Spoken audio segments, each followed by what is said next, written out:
Welcome to our channel. Today we how to restore task intake using Microsoft Forms and Power Automate step by step clearly. Open Microsoft Forms and create a new form for task intake. Title your form appropriately to reflect the purpose of task intake.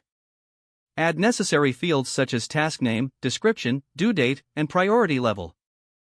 Make sure to set required fields for essential information. Once your form is complete, save it and note the form ID in the URL.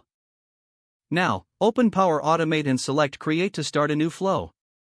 Choose Automated Cloud Flow as the type of flow. Name your flow something descriptive related to task intake.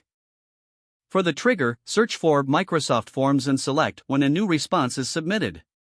Connect your Microsoft Forms account if prompted. In the Form ID field, select the form you just created for task intake. Next, click on New Step to add an action.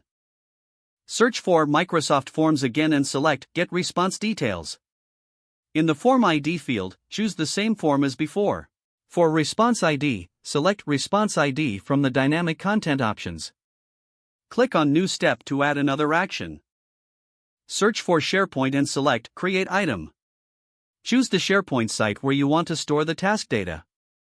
Select the appropriate list where the tasks will be recorded. Now, map your Microsoft Forms fields to the corresponding SharePoint list fields.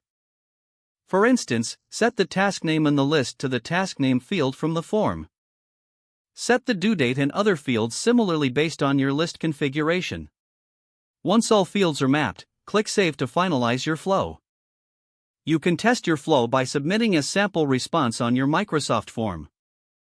Go back to Power Automate and check the flow run history to verify it executed correctly. If successful, you will see the new task created in your SharePoint list.